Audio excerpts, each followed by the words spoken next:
স্বামী স্ত্রী কিংবা স্ত্রী স্বামীর লজ্জাস্থানে উত্তেজনাবশত মুখ লাগাতে পারবে কিনা? নাভির নিচের লোমের সীমানা কতটুকু কাটতে হবে? অনেকে বাচ্চা না নেওয়ার জন্য সিজারের সময় নাড় উল্টিয়ে দেয়, এটা কি জায়েজ রয়েছে? হিজড়াদের পর্দার বিধান কি? মেয়েরা হাত পায়ের নখ বড় রাখলে কি নামাজে অসুবিধা হবে? বর্তমান অনেক টেস্ট টিউব বেবি নিচ্ছে, এটা কি ইসলামে জায়েজ আছে? পাক এবং শারীরিক প্রতিবন্ধীদের ক্ষেত্রে সালাতের নির্দেশনা জানতে চাই। বিয়ের ক্ষেত্রে পাত্রের সামনে একজন মেয়ের কতটুকু পর্দা করতে হবে? আমার স্বামী বিয়ে করতে চাইছে, আমি দিতেছি না, আমার কি গুনাহ হবে? অপবিত্র অবস্থায় গাছের ফল ছিঁড়লে গাছের কোনো ক্ষতি হবে কিনা? সৌদি আরবে হাঁটু বাহির করে উজু করে, এটা সঠিক উজু হবে?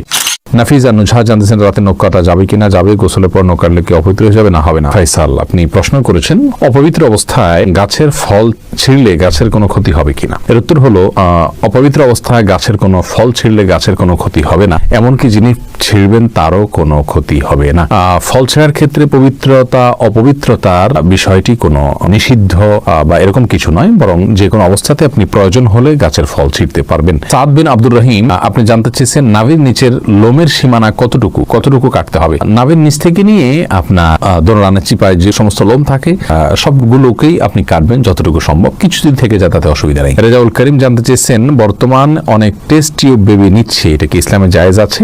টেস্ট টিউব বেবি, এটাতে ইসলামের মৌলিক নির্দেশনা হলো যদি স্বামী স্ত্রীর বীর্য এবং শুক্রাণু থাকে এবং আরো কিছু শর্ত আছে, সেক্ষেত্রে মৌলিকভাবে এটি জায়েজ রয়েছে যদি নিরুপায় ব্যক্তি হয় তার জন্য। জাকির কাজী জানতে চেয়েছেন কোন কারণে কবর পরিবর্তন করার বিধান কি? কবর পরিবর্তন করা যেতে পারে বিশেষ কোনো কারণে, আপনার কবরের উপরে হয়তো কোনো গৃহ বা মসজিদ সম্প্রসারণ করতে হচ্ছে, তাহলে সেক্ষেত্রে কবরে যিনি শায়িত আছেন তার ধ্বংসাবশেষকে কোনো একটা ব্যাগে বা কিছুতে নিয়ে অন্য সাধারণ কবরস্থানে একটা কবরে দাফন করে দেওয়া, এটা বিধিবদ্ধ, এটা নাজায়েজ বা গুনাহের কোনো কাজ নয়। তবে সেটা একান্ত প্রয়োজন হলে তখন যে কোনো হেনতন অজুহাতে এরকম করা যাবে না, এটা কবরের বাসীর প্রতি অসম্মান প্রদর্শন হবে সেক্ষেত্রে। তানজিম মিষ্টি জানতে চেয়েছেন মেয়েরা হাত পায়ের নখ বড় রাখলে কি নামাজে অসুবিধা হবে? নামাজ হয়ে যাবে যদি আপনি নখের ভেতরে চিপায় পানি পৌঁছাতে পারেন, তাহলে সেক্ষেত্রে নামাজ হয়ে যাবে, নামাজের কোনো সমস্যা নেই। তবে যদি ব্যাপারটি এরকম হয় যে নিচে পানি পৌঁছাচ্ছে না, অতিরিক্ত হওয়ার কারণে ময়লা জমে যাচ্ছে, তাহলে সেটা একে তো অনুচিত, দ্বিতীয়ত হলো যদি পানি না পৌঁছে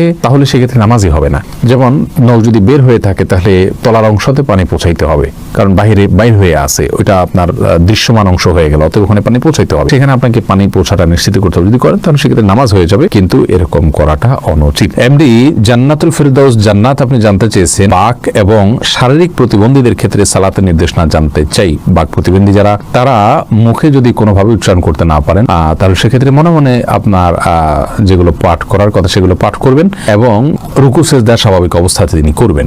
আর শারীরিক প্রতিবন্ধী যারা, তারা যেভাবে পারেন সেভাবে সালাত আদায় করবেন। আল্লাহ রাব্বুল আলামিন বলেছেন ফাত্তাকুল্লাহ মাসতাতা'তুম, তোমরা আল্লাহকে যতটুকু সাধ্যে কুলায় ততটুকু ভয় করো। অতএব প্রত্যেকের যার সাধ্য অনুযায়ী তার আমলগুলো সম্পাদন করতে হবে। আবু হানিফা আরিফ জানতে চেয়েছেন হিজড়াদের পর্দার বিধান কি? ভাই আবু হানিফা, হিজড়া যারা, তাদের জন্য পর্দার বিধান হলো তারা সাধারণ অবস্থাতে যদি পুরুষের সাথে তাদের সাদৃশ্যটা বেশি হয় তাহলে সেক্ষেত্রে তারা পুরুষদের সাথে দেখা করবেন, মেয়েদের সাথে পর্দা করবেন। আর যদি তাদের শারীরিক গঠন, মেয়েদের আলামত, মেয়েদের শরীরের গঠনটা তাদের মধ্যে বেশি থাকে, পুরুষের গঠনটা কম থাকে, তাহলে সেক্ষেত্রে মেয়েদের বিধান তাদের জন্য প্রযোজ্য হবে, তারা পুরুষদের সাথে পর্দা করবেন।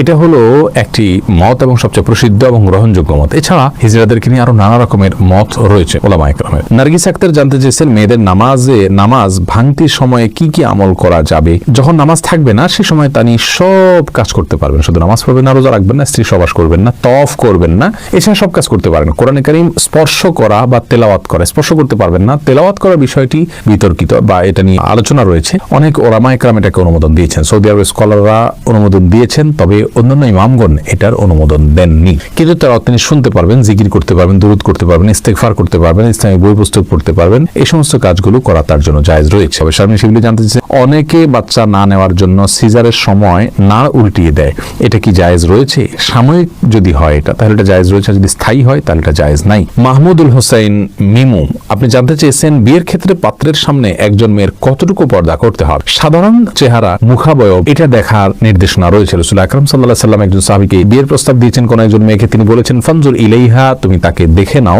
অন্য এক বর্ণনায় আসছে তিনি বলেছেন ফাইন্না ফি আয়ুনিল আনসারি, সেই আনসারি মেয়েকে বিয়ের প্রস্তাব করেছেন মুহাজির সাহাবী, তখন বলেছেন আনসারীদের চোখে একটু অসুবিধা আছে, অর্থাৎ ঘোরাটে ভাব বা কিছু একটা আছে আঞ্চলিক, তখন তিনি বলেছেন যে তুমি দেখে নাও, তোমার ভালো লাগে তুমি করো। তো এখান থেকে বোঝা যায় যে সাধারণ যে অঙ্গগুলো আছে হাত পা মুখ এগুলো দেখবে, এর বাইরে এই প্রকাশ্য অঙ্গ ছাড়া তার অন্য কোনো অঙ্গ দেখতে যাবে না। চুল, মাথার চুল দেখতে পারে, এই জাতীয় বিষয়গুলো দেখবে, বাহ্যিক যে অঙ্গগুলো থাকে সেগুলো। মাহমুদুল্লাহ এই আইডি থেকে আপনি জানতে চেয়েছেন আমার স্বামী বিয়ে করতে চাইছে, আমি দিতেছি না, আমার কি গুনাহ হবে? তাহলে পুরুষ আইডি থেকে কোনো বোন হয়তো প্রশ্ন করেছেন। দেখুন, আপনার স্বামী যদি বিয়ে করতে চান আর আপনি তাকে বিবাহ করতে না দেন, যৌক্তিক কারণে যদি মানা করেন তাহলে তো ঠিক আছে। যেমন স্বামীর সেরকম আর্থিক সক্ষমতা নেই, শারীরিক সক্ষমতা নেই, বিবাহ করার মতো পরিবেশ তার জন্য নেই, তাহলে সেক্ষেত্রে আপনি বাধা দিতে পারেন। কিন্তু সেগুলো যদি তার থাকে তাহলে সেক্ষেত্রে আপনার জন্য বাধা দেওয়া উচিত নয়। তবে হ্যাঁ, এই কারণে আপনার গুনাহ হবে আমি সেটা বলবো না, বাধা আপনি দিতে পারেন এই অর্থে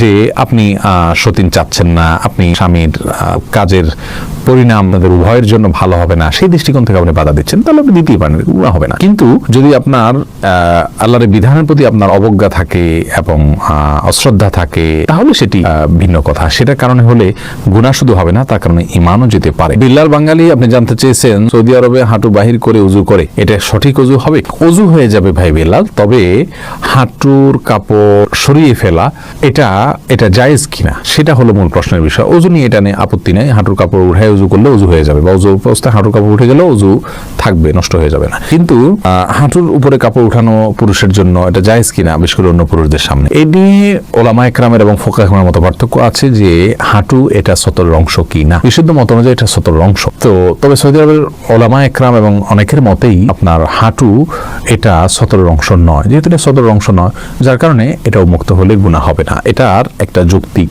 ব্যাখ্যা এবং কারণ তাদের কাছে আছে, যার কারণে সেটাকে আমরা খারাপ সেন্সে দেখব না। তবে হ্যাঁ, একজন মুসলিমের জন্য যথাসম্ভব লাজ, লজ্জা এবং আপনার এই জাতীয় বিষয়গুলোর প্রতি খেয়াল রাখা উচিত, যাতে করে অন্যের সামনে তার ব্যক্তিত্ব রক্ষা হয়। ওসমান ইবনে আফফান রাদিয়াল্লাহু তাআলা আনহুর পায়ের গোছা পর্যন্ত কখনো দেখা যেত না, তিনি এতটা নিজেকে সংযত রাখতেন এবং কাপড় চোপড়ে আবৃত্তি করে রাখতেন, এটা এক ধরনের ভদ্রতা।